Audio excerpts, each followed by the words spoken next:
Hello বন্ধুরা, কেমন আছো? আশা করি ভালো আছো, সুস্থ আছো। আমি তোমাদের অর্পিতা। আজকে তোমাদের জন্য একটা নতুন রেসিপি নিয়ে চলে এলাম। পাঁচমেশালি সবজি মাথা দিয়ে, রুই মাছের মাথা দিয়ে পাঁচমেশালি একটা সবজির রেসিপি আজকে তোমাদের সাথে শেয়ার করতে চলেছি। এখানে কি কি সবজি ইউজ করছি দেখো, গাজর, তারপর এখানে কুমড়ো, তারপরে এখানে কুদুলি ইউজ করেছি, আলু ইউজ করেছি, পেঁপে ইউজ করেছি, মানে অনেক কোনো সবজি ইউজ করেছি। আর যদি বাড়িতে পুঁই শাক বা কোনো ধরনের ডাঁটা তরকারি থাকে, মানে যেমন পুঁই শাকের ডাঁটা বা ডামো শাকের ডাঁটা, এগুলো যদি থাকে তাহলে তোমরা ইউজ করো, এখানে ভালো লাগবে। আমার কাছে ছিল না তাই ইউজ করিনি। এখানে দেখতে পাচ্ছ রুই মাছের মাথাটা ভেজে নিয়েছি, একটা টমেটো কুচি করে কেটে নিয়েছি, এখানে পেঁয়াজ, রসুন, আর এখানে কিন্তু আদাটা একটু কুড়িয়ে দেবো বলে এখানে আদাটা নিয়ে নিয়েছি কাঁচা লঙ্কা। কড়াইতে সরিষার তেল দিয়ে গরম করতে বসিয়ে দিয়ে কড়াটা দিয়ে দিলাম পাঁচফোড়ন। এই রান্নায় কিন্তু ইম্পর্টেন্ট পাঁচফোড়ন। দিয়ে দিচ্ছি পেঁয়াজ কুচি আর কিন্তু রসুন কুচি, আর কিন্তু কিছুক্ষণ পরে কিন্তু দিয়ে দেবো কাঁচা লঙ্কা চেরা। দেখো এখানে 3টে থেকে 4টে কাঁচা লঙ্কা চেরা দিয়ে দিয়েছি। এবার সবগুলোকে একসাথে সুন্দর করে লাল করে ভেজে নিতে হবে। আরেকটা জিনিস মাথায় রাখবে, এতে কিন্তু পাঁচফোড়নটা দিলে এই সবজির টেস্টটা আরও দ্বিগুণ হয়, তার জন্য। তো চলো, ভালোভাবে এটাকে কষিয়ে নেওয়া হয়ে গেলে এবার এটা দিয়ে দেবো কেটে রাখা যে টমেটোটা কেটে রেখেছিলাম সেটা এখানে অ্যাড করে দেবো।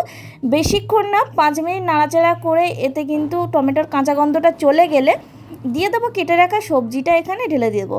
দিয়ে ভালোভাবে কিন্তু সবগুলোকে মিক্স করে নাড়াচাড়া দিয়ে কিন্তু ভালোভাবে মিক্স করতে থাকবো। আর এই সবজিটা কিন্তু একটু টাইম নিয়ে কষাতে হয়, নাহলে কিন্তু টেস্ট হয় না। দিয়ে দিচ্ছি স্বাদ অনুযায়ী লবণ, দিয়ে দিচ্ছি স্বাদ অনুযায়ী লবণের পরে হলুদের গুঁড়োটা একটু কম পরিমাণে দেবে, কিন্তু এখানে অনেক রকম সবজি দেওয়া হয়েছে, অনেক সবজির অনেক রকম কালার হয়, তো সেক্ষেত্রে সবজিতে হলুদের পরিমাণটা একটু কম রাখার চেষ্টা করবে। এবার সবগুলোকে ভালোভাবে কিন্তু নাড়াচাড়া দিয়ে এখানে মিক্স করে নেবো, কারণ গাজরেরও একটা নিজস্ব কালার থাকে, কুমড়োরও একটা নিজস্ব কালার থাকে, তার জন্য কালারটা কিন্তু সুন্দর আসবে। তাই কিন্তু আমি বেশি হলুদের গুঁড়ো ইউজ করতে বারণ করলাম। দিয়ে দিলাম আদা কুড়োনো, এখানে আদাটাও দিয়ে সুন্দর করে কিন্তু কষিয়ে নিতে হবে। আর এটাকে আমি সম্পূর্ণ ঢেকে ঢেকে কষিয়েছি অনেকক্ষণ ধরে ধরে। যত ভালোভাবে এই সবজিটা কষবে তত কিন্তু সুন্দর খেতে লাগবে। এইটা মাথায় রাখবে, যত সুন্দর করে কষানো হবে তরকারির স্বাদটা কিন্তু আরও দ্বিগুণ হবে। হ্যাঁ, আরেকটা সবজি ইউজ করেছিলাম গাঁটি কচু, তোমরা কিন্তু এখানে গাঁটি কচুও ইউজ করতে পারো, তো সেক্ষেত্রে আমি কাঠি কচু ইউজ করেছিলাম। ঢেকে আরও 10 মিনিট ওয়েট করে নেব। ঢাকনা খুলে আরও 5-10 মিনিট নাড়াচাড়া করার পরে এবার কিন্তু সবজিতে আমি জল দিয়ে দেবো। জলের পরিমাণটা কম রাখতে হবে, কারণ এখানে কিন্তু আমরা সবজিটা আগেই কিন্তু সিদ্ধ হয়ে গেছে, ঢেকে ঢেকে যেহেতু ভাজা করেছি তার জন্য। আর সবজিতে আমরা যেহেতু ঝোল করব না, তার জন্য একটু জলের পরিমাণটা কম রেখেছি। এখানে আমি নর্মাল জল ইউজ করেছি, তোমরা চাইলে কিন্তু গরম জলও ইউজ করতে পারো। এবার সবগুলোকে সুন্দর করে নাড়াচাড়া করে আরও কিছুক্ষণ সিদ্ধ করে নেব। এবার সবজিটা একটু গাঢ় গাঢ় হয়ে এলে তারপরে কিন্তু বাকি মশলাগুলো দিতে শুরু করব। আবারও কিন্তু 10 মিনিটের জন্য ঢাকনা দিয়ে দিলাম। 10 মিনিট পরে ঢাকনা খুলে দেখে নেবো আলুগুলো সিদ্ধ হয়েছে কিনা বা বাকি সবজিগুলো সিদ্ধ হয়েছে কিনা। দেখো খুব সুন্দর করে কিন্তু আলুগুলো সিদ্ধ হয়ে গেছে বা বাকি সবজিগুলোও সিদ্ধ হয়ে গেছে। এবার চলো মশলাগুলো অ্যাড করার আগে ভেঙে রাখা মাথাটা, মানে যেটা মাথাটা আমরা ভেজে রেখেছিলাম রুই মাছের, সেটা এখানে অ্যাড করে দেবো। দিয়ে ভালোভাবে মিক্স করে দেবো এর সাথে। আর এটাই লেটে দেওয়ার কারণ স্বাদটা আরও বেশি আসে, এই মাথার গন্ধটাও সুন্দরভাবে এই যে সবজিটার ভেতরে মিশে যাবে, তো তার জন্য এই সময় এটা দেওয়া মাথাটা। এবার চলো কী কী মশলা ইউজ করলাম, ঝোলটা একটু মরে এসছে।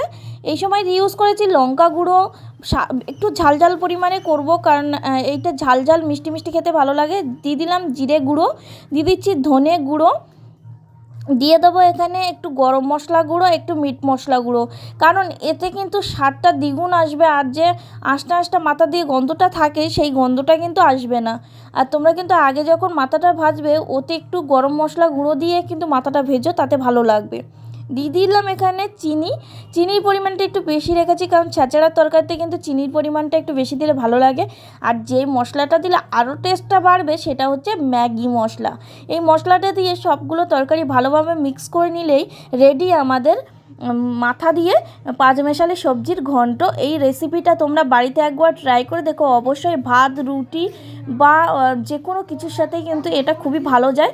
খিচুড়ির সাথে বলো বা তোমাদের রুটি বলো, ভাত বলো, খুব সুন্দর লাগে খেতে। তোমরা অবশ্যই বাড়িতে একবার বানিয়ে দেখো। ভিডিওটা আজকে এই অবধি, কেমন লাগলো জানাতে কিন্তু ভুলবে না।